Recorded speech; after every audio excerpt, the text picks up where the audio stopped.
మొటిమలు మచ్చలు పోగొట్టి సహజసిద్ధ చర్మ సౌందర్యం కోసం, మిలమిల మెరిసే అందం కోసం అవనిక ముల్తానీ పసుపు చందనం సబ్బును వాడండి. ఇది అన్ని కిరాణా మరియు మెడికల్ షాపులలో దొరుకుతుంది.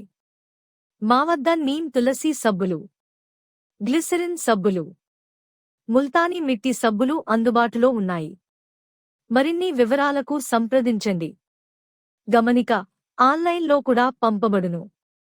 అవనిక ఆర్గానిక్స్.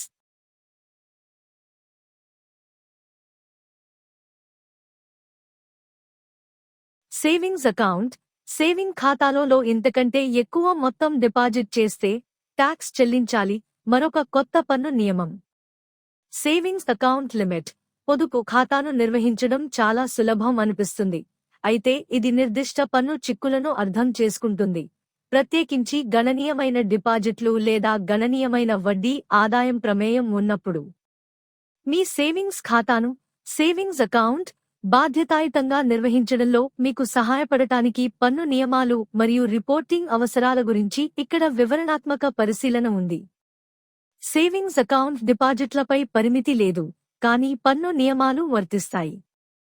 మీరు మీ పొదుపు ఖాతాలో, సేవింగ్స్ అకౌంట్ ఎంత డిపాజిట్ చేయవచ్చనే దానిపై సాంకేతికంగా ఎటువంటి పరిమితి లేదు. అయినప్పటికీ, డిపాజిట్ పరిమాణం మరియు సంపాదించిన వడ్డీని బట్టి నిర్దిష్ట పన్ను నిబంధనలు వర్తిస్తాయి. డిపాజిట్ మొత్తంతో సంబంధం లేకుండా, పన్ను అధికారులతో ఉద్దేశపూర్వకంగా పాటించకపోవడాన్ని నివారించడానికి ఈ నియమాల గురించి తెలుసుకోవడం చాలా అవసరం. వడ్డీ ఆదాయం, పన్ను మరియు రిపోర్టింగ్ బాధ్యతలు. వడ్డీ ఆదాయం పన్ను పరిధిలోకి వస్తుంది. మీ సేవింగ్స్ ఖాతాలోని నిధులపై వచ్చే వడ్డీని ఆదాయపు పన్ను శాఖ, ఇన్కమ్ ట్యాక్స్, పన్ను పరిధిలోకి వచ్చే ఆదాయంగా పరిగణిస్తుంది. చాలామంది ఖాతాదారులు దీనిని పట్టించుకోరు, పొదుపు ఖాతా బ్యాలెన్స్పై వచ్చే వడ్డీ పన్ను రహితమని తప్పుగా భావించారు. అయితే, ఈ వడ్డీ మీకు వర్తించే ఆదాయపు పన్ను స్లాబ్ రేటు ప్రకారం పన్ను విధించబడుతుంది. ఆదాయపు పన్ను రిటర్న్ (ఐటీఆర్) లో ఫైల్ చేయడం.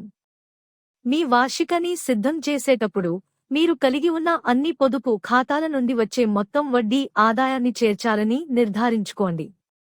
దీన్ని నివేదించడంలో విఫలమైతే మీ పన్ను ఫైలింగ్లో వ్యత్యాసాలకు దారితీయవచ్చు మరియు ఆదాయపు పన్ను శాఖ నుండి పరిశీలనను ఆహ్వానించవచ్చు.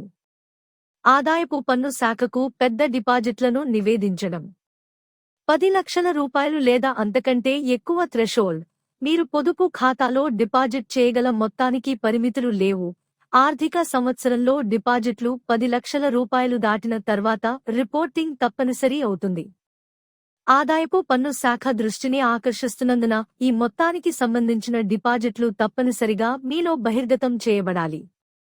పెద్ద డిపాజిట్లను నివేదించడంలో వైఫల్యం పెనాల్టీలకు దారితీయవచ్చు మరియు కొన్ని సందర్భాల్లో సంభావ్య పన్ను ఎగవేత కోసం దర్యాప్తును ప్రారంభించవచ్చు. పెనాల్టీలను నివారించడం. ఈ రిపోర్టింగ్ అవసరాలను పాటించకపోతే జరిమానాలు విధించవచ్చు, కాబట్టి మీ సేవింగ్స్ ఖాతాలో, సేవింగ్ అకౌంట్ మొత్తం వార్షిక డిపాజిట్ 10 లక్షల రూపాయలు మార్క్ దాటినప్పుడల్లా డిపార్ట్మెంట్కు తెలియజేయడం మంచిది.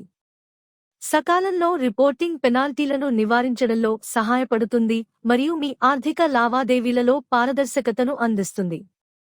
సేవింగ్స్ అకౌంట్ హోల్డర్స్ కోసం కీ వర్తింపు దశలు. సంపాదించిన మొత్తం వడ్డీని నివేదించండి. మీ పొదుపు ఖాతాల నుండి పొందిన వడ్డీని మీలో స్థిరంగా నివేదించండి. సమ్మతిని కొనసాగించడంలో మరియు మీ పన్ను ఫైలింగ్లు, ట్యాక్స్ ఫైలింగ్స్ ఖచ్చితమైనవని నిర్ధారించుకోవడంలో ఇది చిన్నది కానీ కీలకమైన దశ. అధిక విలువ డిపాజిట్లను పర్యవేక్షించండి. ఒక ఆర్థిక సంవత్సరంలో మీ సంచిత డిపాజిట్లు 10 లక్షల రూపాయలు దాటితే, సాధ్యమయ్యే జరిమానాలు లేదా పన్ను పరిశీలనను నివారించడానికి ఆదాయపు పన్ను శాఖకు దీన్ని బహిర్గతం చేయండి. ఖాతా కార్యకలాపాన్ని ట్రాక్ చేయండి. మీ సేవింగ్స్ ఖాతా balance, deposit activity, savings account balance, deposit activity మరియు పెరిగిన వడ్డీని క్రమం తప్పకుండా పర్యవేక్షించండి.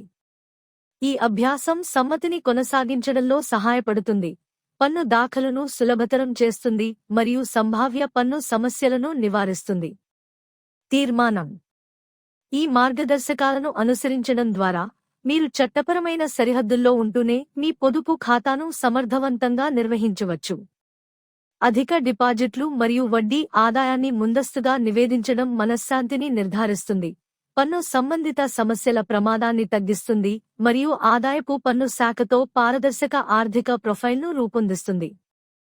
ఈ పన్ను నిబంధనలపై సరైన అవగాహన మీకు జరిమానాలను నివారించడంలో సహాయపడటమే కాకుండా మీ ఆర్థిక నిర్వహణ ప్రక్రియను సులభతరం చేస్తుంది.